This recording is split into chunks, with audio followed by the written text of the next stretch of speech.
सभी को मेरा नमस्कार। क्या हाल है? मुझे आशा है कि आप सभी ठीक हैं। आज हम लोग राष्ट्रीय मुक्त विद्यालय शिक्षा संस्था का माध्यमिक पाठ्यक्रम संस्कृत का दूसरा पुस्तक का अध्याय 14 शरीर माघम खलु धर्म साधनम पढ़ने जा रहे हैं। तो चलिए शुरू करते हैं। प्रिय छात्र, आप सभी स्वस्थ होंगे। मैं आशा करती हूँ आप सभी प्रसन्न भी होंगे। आज हम सभी संस्कृत के चतुर्दश पाठ को पढ़ने वाले हैं। शरीर माध्यम खलु धर्म साधनम। शरीर को स्वस्थ रखना ही हमारा पहला कर्तव्य है। बच्चों, आप जानते ही हो कि हमारे शरीर का स्वस्थ होना कितना आवश्यक है। स्वस्थ होने पर ही हम अपनी प्रत्येक गतिविधि तथा क्रियाकलाप को बढ़िया तरीके से संपन्न कर सकते हैं। हमारे साहित्य में शरीर को स्वस्थ रखने पर बहुत बल दिया गया है। कालिदास ने शरीर को धर्म पालन करने अर्थात कर्तव्य को पूरा करने का पहला साधन बताया है। प्राचीन काल में भारतीय मनीषियों ने हजारों वर्षों के गंभीर निरीक्षण के पश्चात प्रतिदिन प्रत्येक व्यक्ति द्वारा पालनीय कुछ ऐसे नियमों का विधान किया है जिन्हें नित्य कर्म कहा जाता है, तथा ये नित्य कर्म प्रतिदिन नींद से जागने के पश्चात किए जाते हैं। जैसे शौच जाना, दांतों को साफ करना, व्यायाम करना, पैर मालिश करना तथा स्नान इत्यादि। स्वास्थ्य रक्षा संबंधी इन नियमों तथा भारतीय चिकित्सा पद्धति से संबंध इस विज्ञान को आयुर्वेद कहते हैं। इसके प्रमुख ग्रंथ चरक संहिता, अष्टांग हृदय तथा सुश्रुत संहिता आदि है। तो हम लोग तो यह जानते हैं कि हमारा जो शरीर है उसको स्वस्थ होना कितना आवश्यक है। बिना स्वस्थ शरीर के हम लोग कोई भी गतिविधि नहीं कर सकते हैं। इसलिए हम लोगों को अपने शरीर पर ध्यान देना चाहिए। जब हमारा शरीर स्वस्थ रहेगा तभी हम अपने नित्य कर्म कर सकते हैं। नित्य कर्म क्या होता है? नित्य कर्म उसको कहते हैं जब हम लोग प्रतिदिन सुबह जागते हैं, उसके पश्चात जो भी काम करते हैं उसे नित्य कर्म बोला जाता है। जैसे सुबह सुबह उठकर हम लोग शौच जाते हैं, अपने दांतों की सफाई करते हैं, व्यायाम करते हैं और तैर मालिश और स्नान करते हैं। ये सब हमारे नित्य कर्म हैं। जितने भी स्वास्थ्य संबंधी हमारे बातें हैं वह हमारे आयुर्वेद में हमें बताई गई है।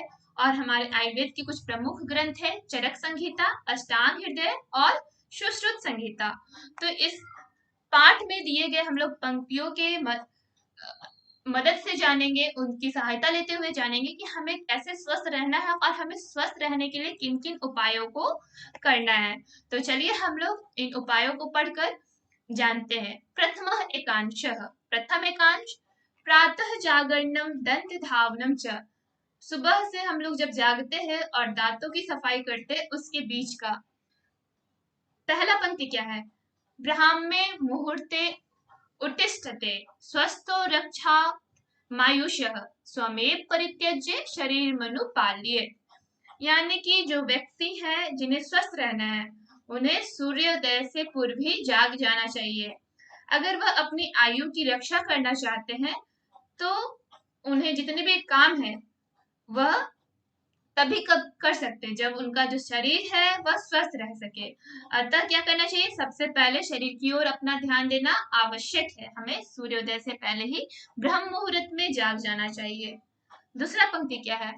आपोत्थिताग्रम दो कालो कषाय कटुतिक्तम भक्ष्येदम दंत पवनम दंत मांस्यान बाध्यन।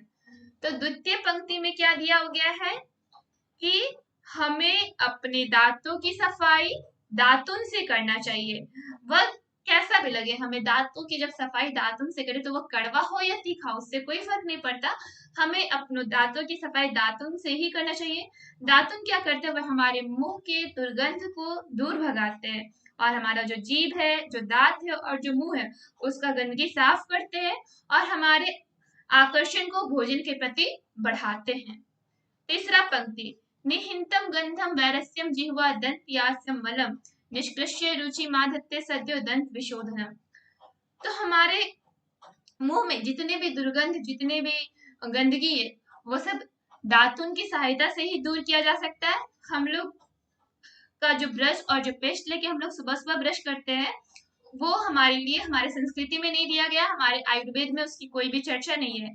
ये सब हमारा पश्चिमी सभ्यता है। लेकिन हम लोग के भारत का संस्कृति हमारे आयुर्वेद के अनुसार हमें दातुन से ही अपने दांतों की सफाई करनी चाहिए। व्यायाम च अभ्यंग च, हमें व्यायाम करना चाहिए। उसके बीच का ये पंक्ति क्या है? शरीर या सजनम कर्म व्यायाम उच्यते, लाघवम कर्म सामर्थ्यम दीप्ताग्नि मेदर्श क्षय, विभक्त धना गत्वम व्यायाम दुःखजायते। इस पंक्ति का क्या अर्थ है कि हमें सुबह उठ करके व्यायाम करना चाहिए। व्यायाम करने से क्या होता है? हमारा शरीर हल्का हो जाता है और जितना भी हम लोग काम करते हैं वह हम लोग आराम से कर लेते हैं। हम लोग का काम करने का क्षमता बढ़ जाता है। हमारा जो पेट है उसमें हम लोग खाना खाते तो बहुत सारी चीजें जाती हैं हमारे पेट में, उसमें चर्बी भी जमा हो जाता है। चर्बी कैसे बनता है हमारे पेट में? तो हम लोग तेल वाली चीज खाते हैं, घी वाली चीज खाते हैं, जिससे हमारे पेट में चर्बी जमा हो जाती है। उन चर्बियों का नाश होना आवश्यक है, अतः हम लोगों को अपना व्यायाम करते रहना चाहिए। अभंग्य गाम चरिनित्यम स जराशम वातः दृष्टि प्रसाद पुष्टायु स्वप्न शुत्वक दाध्य कृत। ये अगला पंक्ति है। इसका मतलब क्या हुआ कि हमें प्रतिदिन अपने शरीर की तेल मालिश करना चाहिए। तेल मालिश करने से क्या होगा? हमारा जो वृद्धावस्था है वो जल्दी हमारे पास नहीं आएगा। हमारे जो शरीर है उसमें चमक भी बढ़ेगा और हमारा जो भी चर्म संबंधी रोग है वह भी उसका भी नाश हो जाएगा। अब द्वितीय अंश में क्या है? स्नानम भोजनम च, स्नान और भोजन। नैर्मल्यम भाव शुद्धिश्च विना स्नानम न युज्यते, तत्साम काय विशुद्ध्यर्थम स्नान मादो विद्यते। इस पंक्ति का क्या अर्थ है कि हमें प्रतिदिन स्नान करना चाहिए। स्नान करने से क्या आता है? हम लोग स्वच्छ हो जाते हैं, हमारा जो बुद्धि है वह भी शुद्ध हो जाता है और हमारा जो शरीर है वह भी हर एक कार्य को मन लगा के करता है। इसलिए हमारे ग्रंथ में प्रथम स्नान का विधान दिया गया है कि लोगों को जब आलस्य से बचना है तो वह स्नान करे। स्नान करने से और भी चीजों का नष्ट होता है, हमारे दुख का नष्ट होता है, हमारे जो भी हमारी रोग है वह भी नष्ट हो जाते हैं। जैसे पसीना आता है उसका भी नाश होता है स्नान करने से। फोड़े फुंसियां घाव जो होते हैं वो भी खत्म हो जाते हैं। दीपनम वृश्यामयुष्यम स्नान मोजो बल प्रदनम, कंडु छय स्वेद तंद्रा त्रिदाह पामश्चित। इस पंक्ति का क्या अर्थ हुआ? तो प्रतिदिन स्नान करने से हमारे जितने भी शरीर के जो रोग है, हमारे शरीर से जो घाव बन रहा है या फिर कोई पसीना आ रहा है या फिर कोई भी दुख किसी भी तरह का तंद्रा हो, वह सब भंग हो जाता है। हम लोग को इसलिए प्रतिदिन स्नान करना चाहिए और स्वस्थ रहना चाहिए। इसलिए प्रतिदिन हमें स्नान करते हुए अपने स्वस्थ जीवन की ओर अग्रसर रहना चाहिए। अगला पंक्ति, भोजाज भोजनान्ते पिबेत क्रम, वासारन्ते पिबेत पय, निशान्ते च पिबेत वारी, त्रिभी रोगो न जायते। इस पंक्ति का क्या अर्थ हुआ कि हम लोग जब भोजन करते हैं तो उसके अंत में, भोजन जब समाप्त हो जाए तो हम लोग को अंत में क्या पीना चाहिए? छाछ पीना चाहिए। और भोजन के अंत में जल का सेवन नहीं करना चाहिए। और दिन में क्या करना चाहिए? भोजन जब हम लोग करते हैं तो उस समय हम लोग को दिन हो या रात, उसमें हम लोग को दूध का सेवन करना चाहिए। और जब रात समाप्त हो जाए और हम लोग का प्रातः ही हम लोग जब उठे तो ठंडे पानी का सेवन करना चाहिए, हम लोग को ठंडा पानी पीना चाहिए। और जो इन तीनों नियमों का निरंतर पालन करता है उन्हें कभी भी रोग दुख नहीं होता है।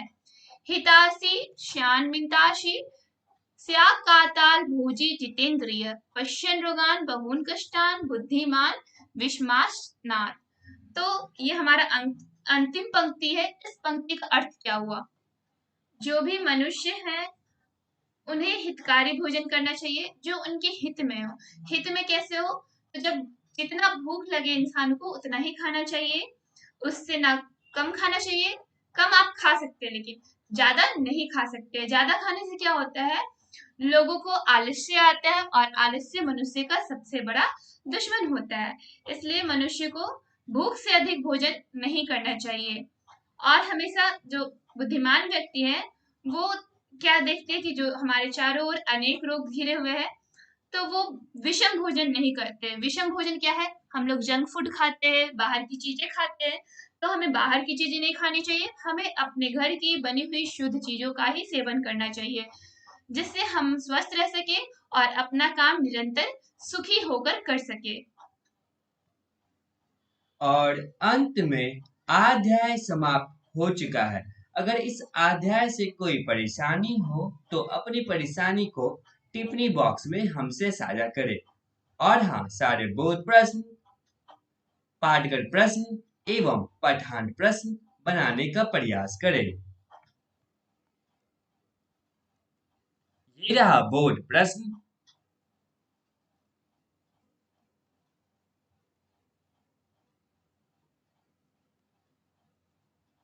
ये रहा पाठगत प्रश्न 14.1।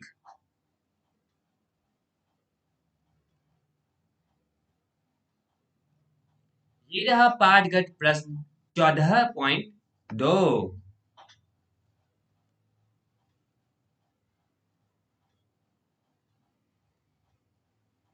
ये रहा पठान प्रश्न। सारे प्रश्नों का उत्तर उत्तरानी में दिया गया है। पहले खुद से बनाने का प्रयास करें, फिर उत्तरानी की सहायता लें। इससे पता चलेगा कि आप कितना जानते हैं। तब तक के लिए आप सभी का धन्यवाद।